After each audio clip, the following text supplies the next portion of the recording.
Hermanos, muy buenas tardes. Hoy es septiembre 13, 2021. Y bueno, vamos a continuar nuestra serie de estudio de la Reforma. ¿Cómo se inicia la Reforma? Estudiando del libro del gran historiador Pat Manetz, la compañía de pastores de Calvino, que cubre el periodo de 1536 a 1609 en Ginebra, Suiza. El tema de hoy vamos a empezar entonces con la, el arte de la predicación. El arte de la predicación en lo que refiere cómo predicaban los reformados, cuál era su método de predicar, de Calvino, por ejemplo, y de los otros reformadores al principio de la reforma en Ginebra. Recuerde que la reforma en Ginebra empieza con Calvino en 1530 en adelante y justamente estamos estudiando el periodo inicial de la reforma en Ginebra y también que afecta mucho de Suiza, Francia y obviamente el resto del continente. Entonces estamos a mediados del siglo XVI, principio de la reforma, la expansión de la reforma, que es muy bueno tener en cuenta para saber cómo la reforma se expandió, porque hay que tener en cuenta cómo viene todo eso. Recuerde, cuál es el origen de lo que creemos. Bueno, en este tema, que va a estar dividido en una, dos, más o menos en unas eh, cuatro partes, tres, cuatro partes, dependiendo, vamos a hablar sobre el arte de la predicación. Tiene que ver con el método, ah, cuáles son los orígenes también, qué es lo que usaron, ¿no? Los ginebrinos, los reformadores, en cuanto a su predicación. Es bueno saber eso, porque nosotros somos doctrinalmente herederos de ellos. En la biografía de Calvino, publicado meses después de la muerte de Juan Calvino, su gran amigo Teodoro Beza, con Z, contrastó la predicación del ginebrino, su estilo, con la de sus colegas más cercanos, que era Guillermo Farel y Pierre Viret. Pierre Viret, ¿no? Farel, por ejemplo, tenía mucho éxito en la sublimidad, ¿no? En la sublimidad de la mente que causaba, ¿no? Que la gente realmente escuche el mensaje con mucho dramatismo del Evangelio, cuando él se paraba en el púlpito. Viret, por ejemplo, Pierre Viret, era muy conocido por su elocuencia que hacía que que la audiencia escuchara su palabra detenidamente cuando él predicara. En cuanto a Calvino, él nunca habló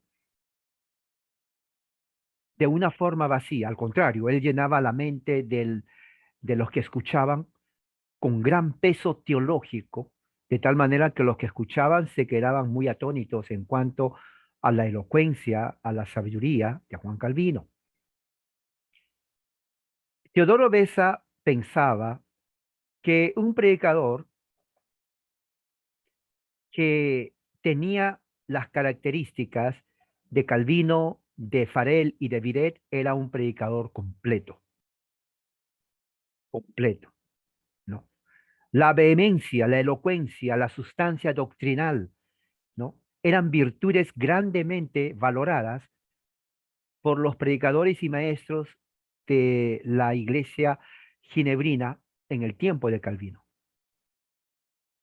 Si uno tiene que agregar a la lista de estos tres cualidades algo más, entonces agregaría, por ejemplo, agregaría la claridad del mensaje, la simplicidad del mensaje y también su propósito de la edificación cristiana. Uno podría haber llegado a la conclusión de que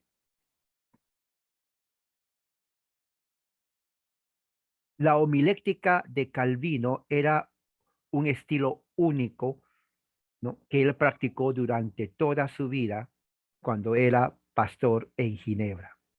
Aunque Juan Calvino nunca escribió un tratado en cómo predicar, sus sermones y sus escritos publicados muy a menudo extensivo, era de consejo a los pastores y predicadores describiendo en detalle los propósitos y el estilo preferido para una excelente predicación cristiana reformada. La homiléctica de Calvino, en teoría y en práctica, era sustancialmente formada por su compromiso con la cultura retórica del renacimiento de su tiempo, del humanismo renacentista, ¿no? Él estaba expuesto a las predicaciones, por ejemplo, él leía mucho a los padres de la iglesia como Juan Crisóstomo, ¿no? Juan Crisóstomo o el predicador de la boca dorada, lo decían, porque era muy elocuente Juan Crisóstomo. Y más importante, su reflexión extensiva en el contenido y el estilo de los escritos bíblicos mismos. O sea, Juan Calvino, él analizaba los escritos bíblicos de cuando leía, por ejemplo, los profetas, cuando él leía los profetas, entonces él podía eh, analizar, él podía entonces reflexionar en el contenido de las predicaciones de los profetas y de los patriarcas hebreos.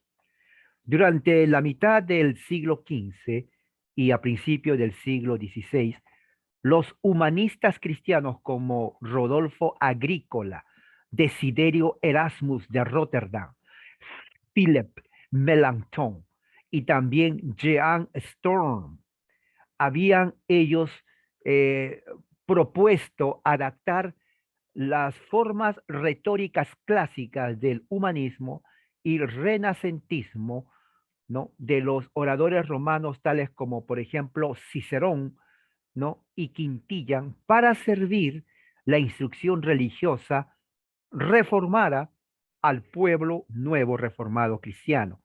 Ellos comenzaban a estudiar mucho a los clásicos griegos y romanos. La visión de ellos era tratar de eh, tomar ventaja de toda la sabiduría de las letras humanistas en general, en los oradores clásicos en particular, para crear un programa intelectual, literario, de formación moral que educaría a hombres y mujeres para que sean sabios y también de buena moral. O sea, si nos damos cuenta de lo que está diciendo aquí, que los reformadores eran personas que leían mucho, ¿no? Ellos leían a los oradores romanos, a los antiguos, ¿no? En cuanto a la forma retórica de cómo ellos podrían adaptar eso a los estudios religiosos, por ejemplo, en este caso, la teología y la Biblia. Calvino era una persona comprometida, ¿no? De este programa pedagógico y moral. Primero que todo, como estudiante de leyes, porque Calvino estudió en la universidad en Orleans leyes, porque él quería ser un jurista, abogado, y también a la Universidad de Bourges. Después, a principios de 1530, era miembro de un grupo de intelectuales humanistas en París.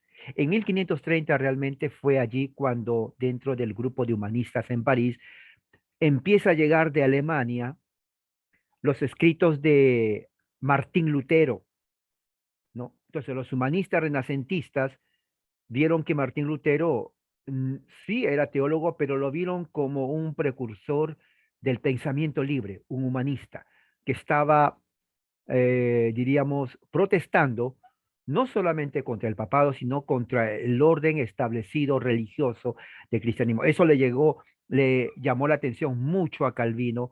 Él leyó a Lutero, respetó a Lutero, y fue en ese periodo, de 1530 a 1535, que Calvino tiene su conversión, diríamos, existencial, espiritual, intelectual, de su humanismo al cristianismo, pero reformado, que estaba enseñando Lutero.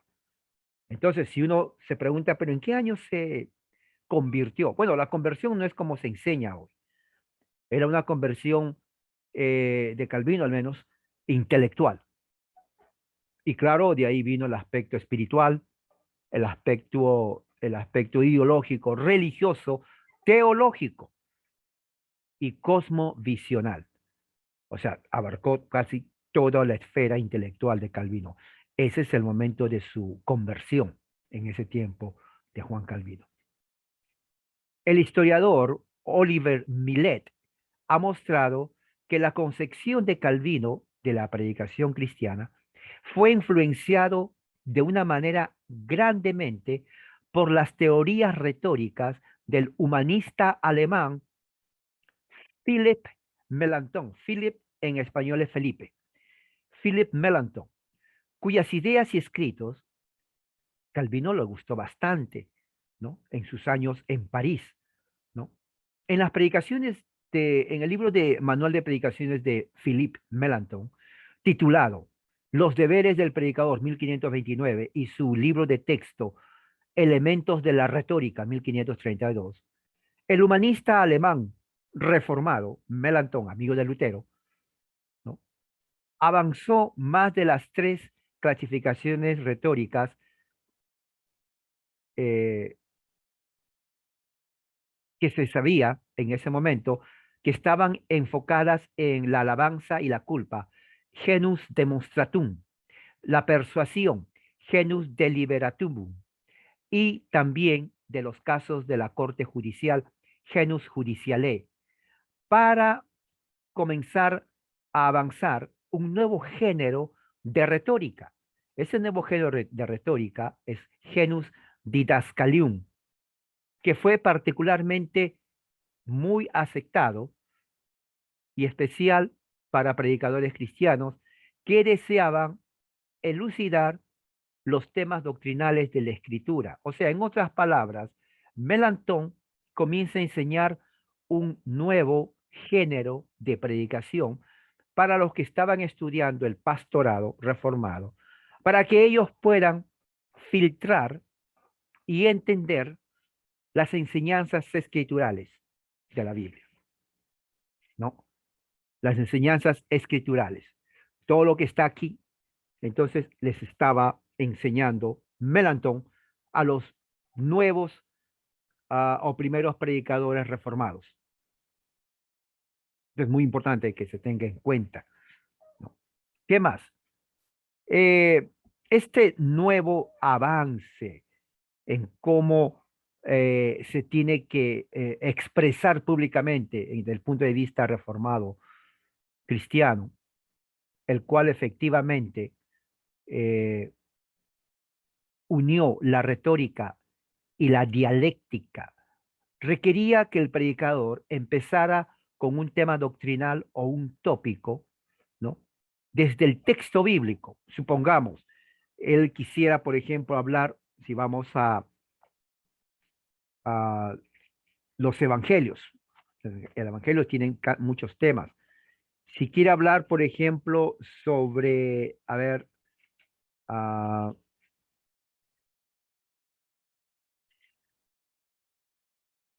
tiene que ver, por ejemplo, la destrucción del templo de Jerusalén. Entonces, ellos tenían que tener un método como acercarse al texto que habla sobre la destrucción del templo de eh, Jerusalén, para que de aquí, de este texto, ellos pudieran sacar su conclusión de lo que dice el texto, y una vez ellos pudieran entonces, de aquí del texto, poder transmitir a la iglesia local, a los miembros de la iglesia local. La teoría de Melanchthon, antes de eso, ellos tenían que identificar sus causas, el material, la formalidad de una forma eficiente y luego aplicar el significado doctrinal a la congregación. O sea, tiene que haber al final una aplicación de lo que se está enseñando. La teoría de Melanchthon de la predicar basado en en lugares comunes de la escritura se convirtió muy popular entre los expositores luteranos por la instrucción y la transformación moral de la comunidad cristiana. O sea, Melanchthon, Felipe Melanchthon, fue el artífice en cuanto a cómo enseñar y cómo predicar desde el texto bíblico, lo cual ayudó mucho a las comunidades luteranas de ese tiempo y también a las comunidades calvinistas o reformadas de Ginebra, de Suiza, de Francia, de Alemania, ¿no? De Italia, de Hungría, de Inglaterra, ¿no? Los puritanos llevaron mucho. Juan Knox, por eso que Juan Knox decía que la Academia Ginebrina era como un cielo, porque lo que le enseñaban a él era algo increíble. Lo que él predicó prácticamente, Juan Knox, cuando llegó a Escocia a fundar el presbiterianismo, ¿no? Él llevó toda la enseñanza que adquirió en la Academia Ginebrina, ¿no? Bajo la enseñanza de Calvino, de Viret, de Farel y de otros más que estaban enseñando. Y de Beza, por ejemplo. Entonces dijimos que el trabajo de Melanchthon ayudó mucho, ¿no? A poner las bases de las verdades de la escritura, ¿no? Con un estilo de precisión en las definiciones, amplificación, diálogo, demostraciones e ilustración. Fíjese, lo voy a repetir. Método pedagógico. Tenía que ser exacto, preciso. Tenía que ser preciso, te tenía que definir con precisión, amplificar, dialogar, demostrar e ilustrar. La definición de Melanchthon, de la retórica de Melanchthon, como la forma de enseñanza de la verdad, en una forma de un ornato en orden, y de la importancia que él suscribía, ¿no? A la claridad del lenguaje y de la exposición, fueron muy importantes para Juan Calvino. Por eso que Juan Calvino aceptó a Melanchthon, porque Melanchthon era un hombre cuya retórica y estilo era uno de los mejores. Cualquiera no podía predicar, otra cosa muy importante. Cualquiera no podía enseñar. Tenía que tener un método preciso, exacto, de todos los conceptos y claros de los conceptos teológicos para poder enseñar, ¿no?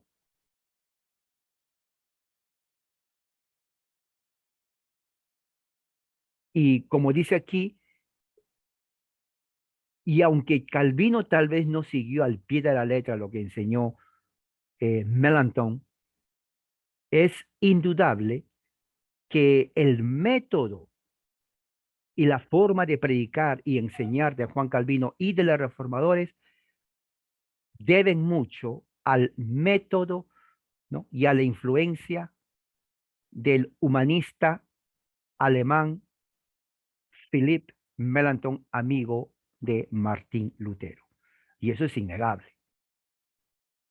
Por eso que Calvino en sus instituciones de la religión cristiana es muy metódico y claro y preciso, Juan Calvino. ¿De dónde aprendió eso él? Bueno, claro, él estudió en la universidad, dos universidades en Francia, ¿no? La universidad eh, que se llama, a ver, uh, Orleans y Bourges, en Francia, como humanista intelectual. Y también la influencia de los renacentistas, la influencia de Lutero y la enseñanza magistral de Philipp Melanchthon. Bueno, ahí nos vamos a quedar hoy. Vamos a continuar después lo que tiene que ver con otro aspecto del arte de la predicación de la Reforma en Ginebra, para poder entender cómo ellos predicaban y cómo llegó a nosotros después todo esto, inclusive cuando escribían, ¿no? Las obras teológicas, no solamente de Calvino, de Turretín, por ejemplo, ¿no? Y otros más. Así que vamos a terminar. Que la gracia del Señor esté con ustedes y como dice el lema reformado, Soli Deo Gloria.